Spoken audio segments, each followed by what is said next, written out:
Eu chamo a doutora Ana Bacarin, que é uma colega também, uma batalhadora nessa área de atuação, que é a oncologia. Quando nós divulgamos o card de participantes do evento, eu recebi mensagens privadas dizendo: a doutora Ana vai estar? Se a doutora Ana tiver, eu estarei lá. Eu quero saber a hora da doutora Ana. Então, doutora Ana, minha amiga, eu quero te dizer que você foi um presente de Papai do Céu para o curso de modulação intestinal. Numa das primeiras turmas, quando eu ainda estava entendendo o porquê disso tudo, e que eu resgatava a origem da minha mãe por ter tido câncer de mama, e quando eu contei um pouco dessa história na primeira aula do curso de modulação intestinal na turma de São Paulo, eu enchi o olho de água e eu ganhei um abraço seu e você falou, eu sou oncologista. E aquilo para mim marcou na minha história e os feedbacks que você tem dado ao longo dos últimos anos de convívio, a sua palestra ano passado no evento de modulação intestinal nível 2 foi uma das palestras mais elogiadas pelo seu bom senso, pela sua coerência e o reconhecimento que você tem no país enquanto oncologista, eu acho que é algo inovador. Então, quero lhe apresentar aqui como minha amiga, a doutora Ana, onco, e que pensa o paciente. E o que nós vamos conversar hoje é sobre pensar o paciente, mas também de entender da saúde do intestino nas terapias para tratamento do câncer, que eu acho que é um dos órgãos mais acometidos e que eu sei que você devolve aos seus pacientes dignidade. Eu acho que devolver dignidade é pensar não só na terapia, é pensar também na qualidade de vida e nessa qualidade intestinal. Então, muito obrigado por ter aceitado o desafio. Deixo aqui agora a palavra com você para que você possa se apresentar, porque ser apresentada como amiga do Murilo não é a melhor coisa do planeta, né?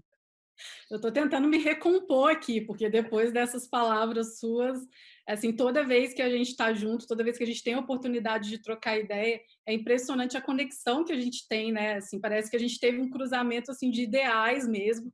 A gente tem essa missão de conseguir buscar respostas, né? Buscar outras respostas. E você foi uma pessoa que ressignificou a minha carreira, né? Então, eu divido a minha vida, né? Eu até falei isso na aula do ano passado, o meu arsenal terapêutico antes do Murilo, como que ele era, né? E Mosaic, né? E Mosaic, se tiver diarreia, e Tamarinho ou outro laxante se tiver prisão de ventre.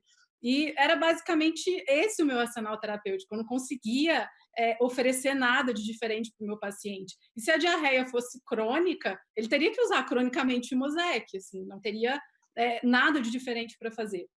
E depois que eu voltei a estudar fisiologia, depois que eu fiz o seu curso, depois que eu conheci a sua paixão, né?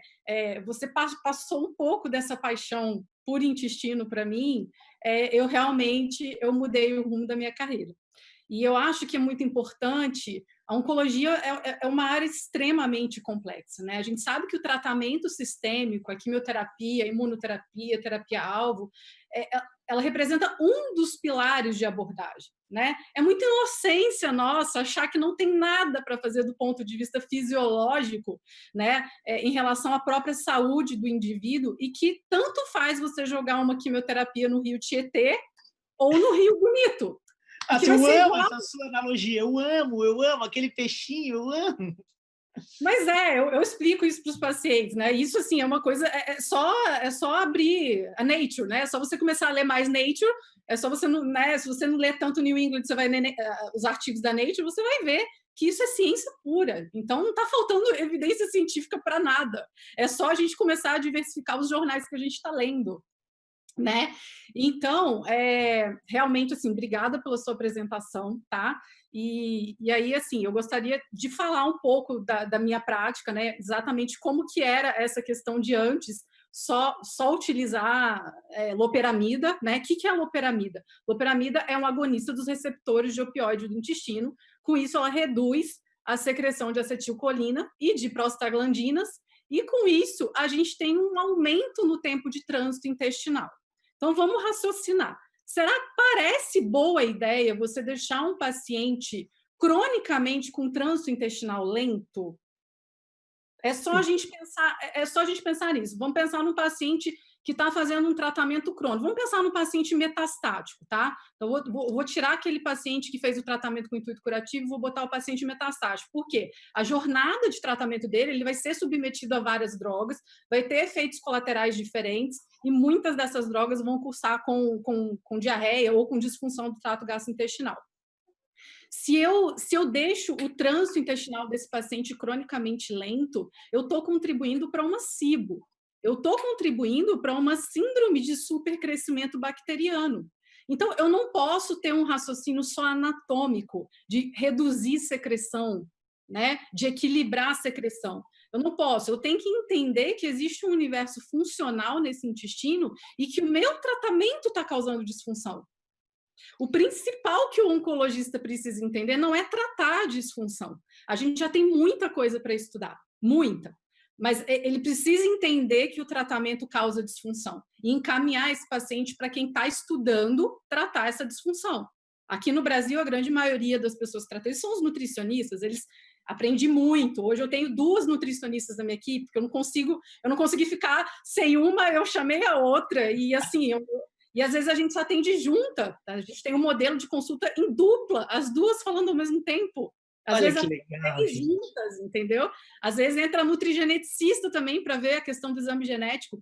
Então, não dá mais. Quem quer trabalhar com qualidade de vida dentro da oncologia precisa ter o apoio de nutricionista, né? E os nutricionistas que estão me escutando, queridos nutricionistas, nós precisamos de nutricionistas oncológicos, nós precisamos de mais gente estudando câncer. Os pacientes precisam disso. A gente precisa daquele nutricionista que faz... tem a slow medicine, né? Que é a medicina que eu faço, que é consulta de 2, 3 horas.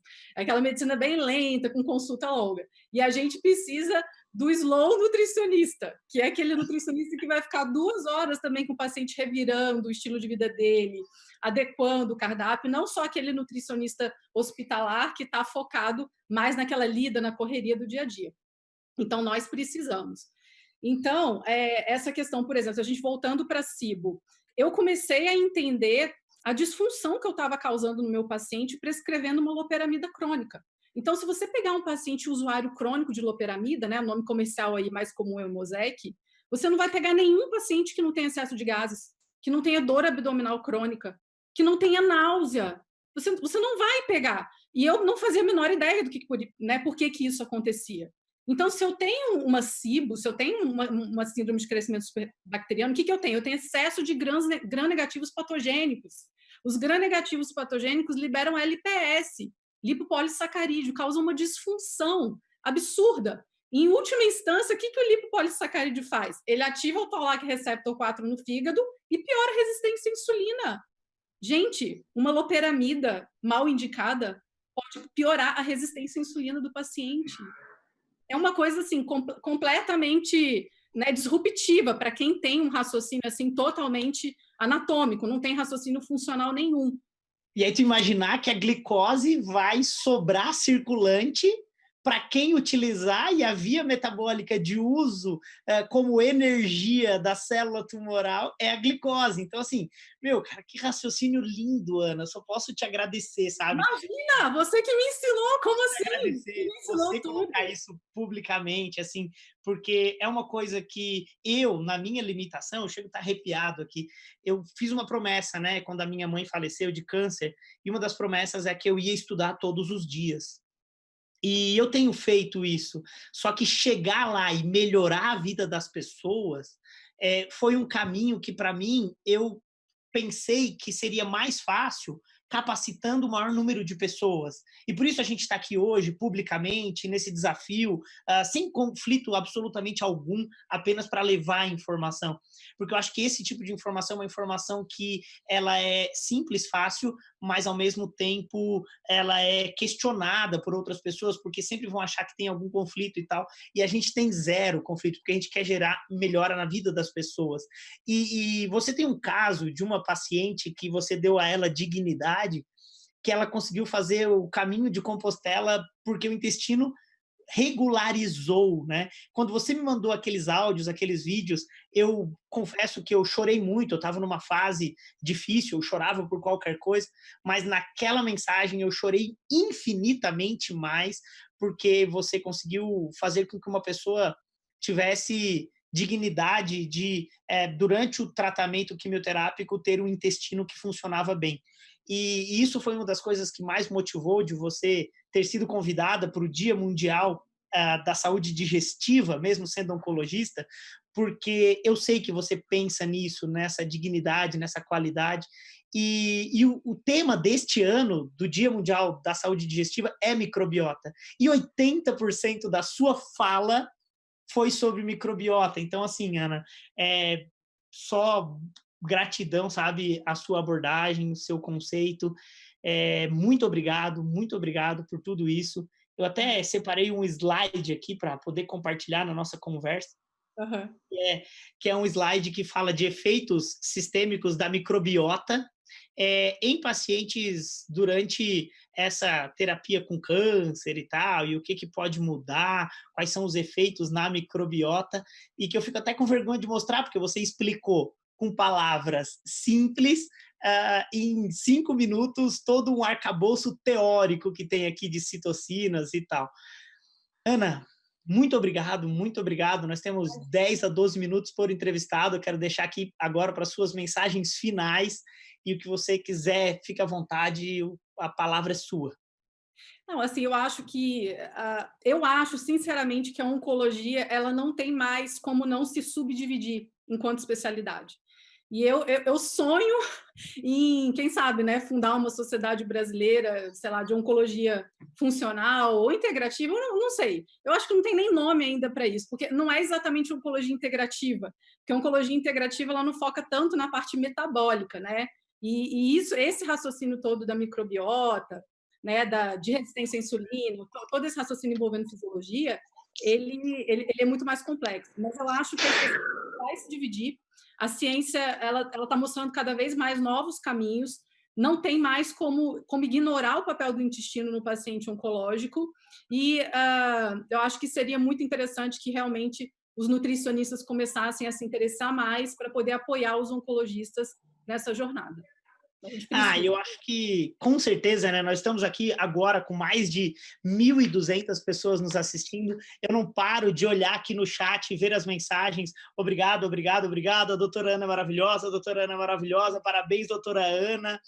Vai ficar gravado, vai ficar gravado. A doutora Ana, eu vou pedir que ela deixe os contatos dela aqui, por mais que na transmissão tenha ali o Instagram dela, mas eu pedi que ela deixe os contatos, que eu tenho certeza que sempre você vai ter alguém para indicar aí a doutora Ana, que é uma oncologista que pensa fora da caixa. Imagina, eu aprendi muito com você e sempre vou continuar aprendendo, Murilo. A minha gratidão por você é infinita. Infinita. Obrigado, obrigado. Muito obrigada. Amém, amém. Obrigado.